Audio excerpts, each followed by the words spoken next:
Hello friends. Thumbnail से तो आप समझ ही गए होंगे कि आज हम क्या पढ़ने वाले हैं। तो जयेश भाई को लड़का होगा या लड़की, ये जयेश भाई के हाथ में है या उनकी पत्नी के हाथ में है, देखते हैं। आज के लेक्चर में हम चिल्ड्रन से अडोलेसेंट तक का सफर समझेंगे, उसमें आने वाले फिजिकल, हार्मोनल या इमोशनल चेंजेस को समझेंगे, रिप्रोडक्शन के बारे में समझेंगे और सेक्स डिटर्मिनेशन के बारे में समझेंगे। तो चलिए समझते हैं।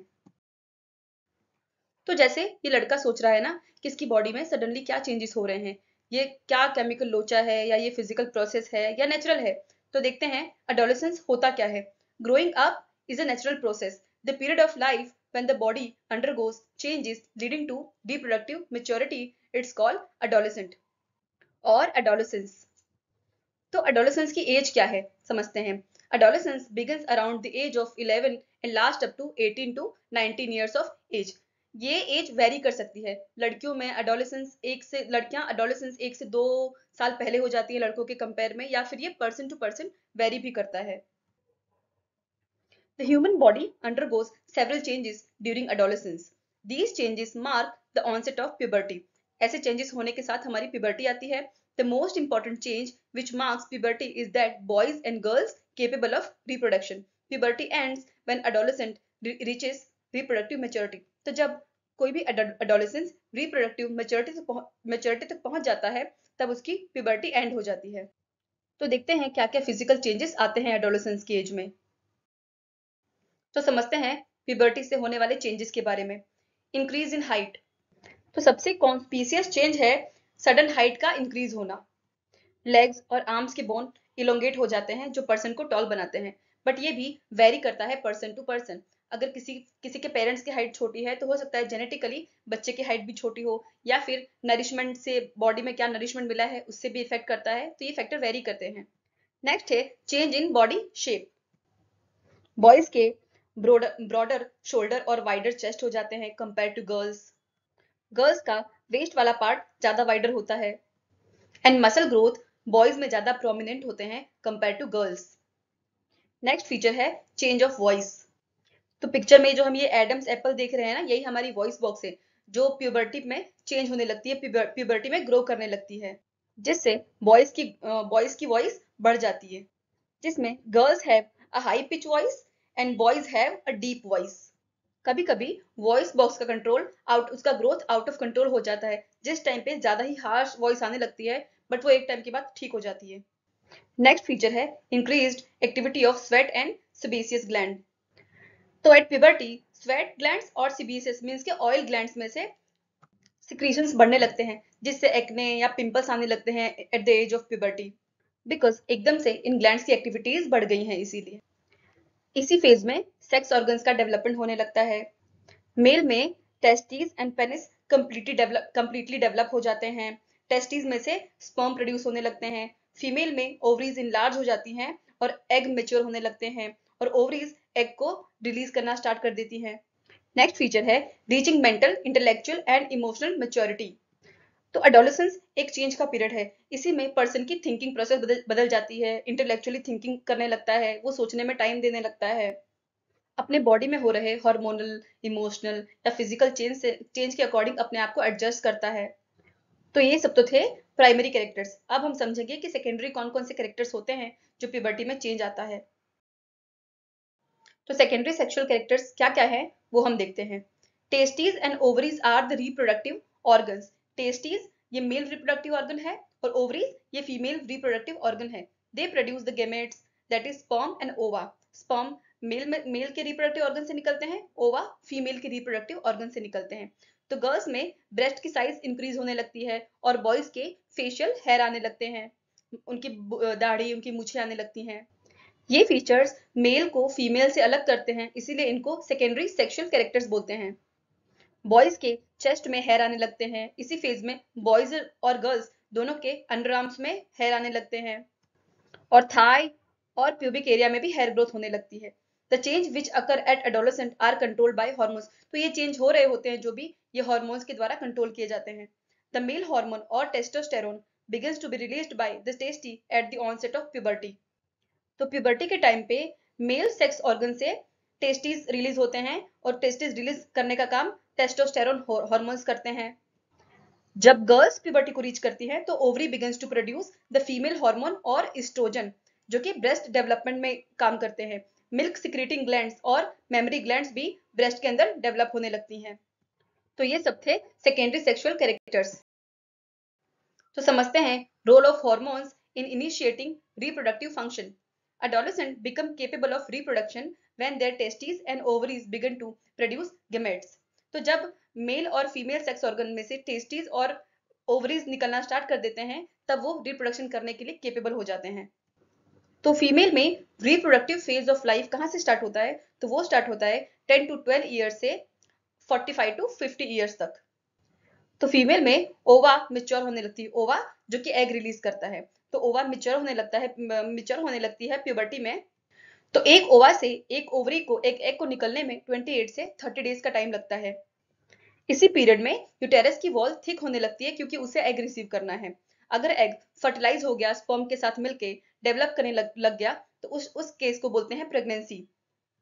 और अगर फर्टिलाइजेशन नहीं होता है तो the release egg and the thickening line of uterus along with the blood vessels are set of.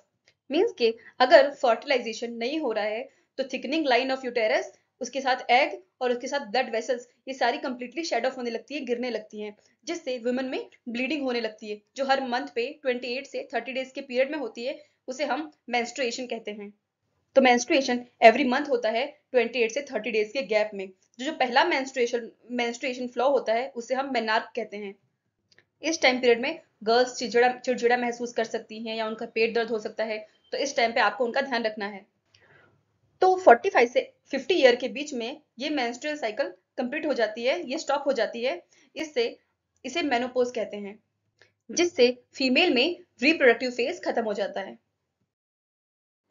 तो हमने लास्ट स्लाइड में देखा कि अगर फीमेल के ओवा से निकला हुआ एग अगर स्पर्म से मिल जाता है तो फर्टिलाइजेशन की प्रोसेस स्टार्ट हो जाती है, जिसे फीमेल में प्रेगनेंसी कहते हैं। तो अगर फीमेल प्रेग्नेंट है तो उसे लड़का होगा या लड़की, हम ये जानना चाहते होते हैं। तो देखते हैं कि ये कैसे डिसाइड होता है। How is the sex of baby determined? Inside the fertilized egg or zygote is the instruction for determining the sex of baby.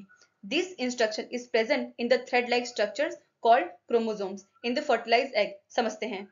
तो वो एग जो स्पर्म के साथ मिलके फर्टिलाइज हो गया है उसे जाइगोट बोलते हैं। तो उसी जाइगोट के अंदर डिटरमाइन करने की पावर है कि बेबी का सेक्स क्या है। तो ये इंस्ट्रक्शंस उस जाइगोट में एक थ्रेड लाइक स्ट्रक्चर्स के अंदर होता है, जिसे हम क्रोमोसोम कहते हैं, जो कि फर्टिलाइज एग के अंदर है। तो हर ह्यूमन बीइंग के अंदर 23 पेयर्स ऑफ क्रोमोसोम होते हैं जो बॉडी के अलग अलग फीचर्स को डिसाइड करते हैं। तो उसमें 22 क्रोमोसोम तो अलग फीचर डिसाइड करते हैं, but two chromosomes out of these are the sex chromosome. उसमें से उन 23 में से 2 क्रोमोसोम्स सेक्स क्रोमोसोम्स है, जिनका नाम एक्स और वाई है। फीमेल के अंदर 2 एक्स क्रोमोसोम होते हैं और मेल के अंदर एक एक्स और एक वाई क्रोमोसोम होता है। बट जो गेमेट्स यानी कि एग और स्पर्म होते हैं उनके अंदर एक सेट ऑफ क्रोमोसोम होता है, और जो अनफर्टिलाइज एग है उसके पास हमेशा एक्स क्रोमोसोम होता है, क्योंकि एग हमेशा फीमेल की ओवरी से आता है और फीमेल के पास सिर्फ 2 एक्स एक्स क्रोमोसोम है। इसके लिए अनफर्टिलाइज एग में सिर्फ एक एक्स क्रोमोसोम होता है, बट स्पर्म के पास 2 ऑप्शन है, स्पर्म के पास एक्स क्रोमोसोम भी है, वाई क्रोमोसोम भी है। तो अगर मेल के स्पर्म से एक्स क्रोमोसोम जाके फीमेल के एग से मिलता है तब फीमेल चाइल्ड होती है, और अगर स्पर्म वाई क्रोमोसोम को एग को कंट्रीब्यूट करता है तो वो मेल चाइल्ड होता है। तो आप समझ गए ना कि अनबॉर्न बेबी का सेक्स तो फादर के सेक्स क्रोमोसोम से डिसाइड होता है। तो ये जो हम बोलते हैं ना कि मम्मी डिसाइड करेगी, ये मम्मी का फॉल्ट है कि लड़का हुआ या लड़की, तो आप लोगों को समझाइए कि ये मेल क्रोमोसोम से आता है, ना कि फीमेल क्रोमोसोम से। तो ये ब्लेम मदर पे डालना बिल्कुल ही अनजस्टिफाइड है। तो अब देखते हैं hormones other than sex organs, sex hormones. तो हमारी बॉडी में सेक्स हॉर्मोन्स के अलावा भी बहुत सारे हॉर्मोन्स होते हैं। The hormones secreted by pituitary stimulate testis and ovaries to produce their hormones. Pituitary hormones, जैसा कि हम पिक्चर में देख पा रहे हैं, पिट्यूटरी ग्लैंड ये हमारे हेड के पास होती है, जो ऑर्डर करती है, कमांड करती है बाकी सारे हॉर्मोन्स को परफॉर्म करने के लिए।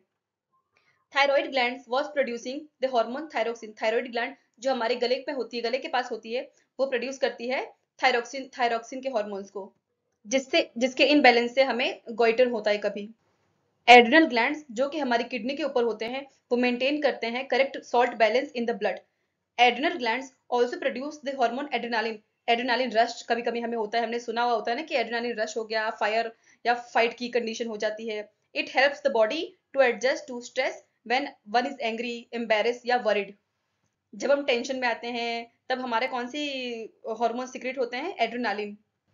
तो थायराइड और एड्रिनल सिक्रीट्स करते हैं अपने हार्मोन्स जब उनको पिट्यूटरी ग्लैंड से ऑर्डर्स मिलते हैं। इसके साथ पिट्यूटरी ग्लैंड्स ग्रोथ हार्मोन्स भी रश करती है, ग्रोथ हार्मोन्स भी सिक्रेट करती है, जो पर्सन के नॉर्मल ग्रोथ के लिए रिस्पॉन्सिबल है। तो आगे हम अपने रिप्रोडक्टिव हेल्थ के बारे में समझ।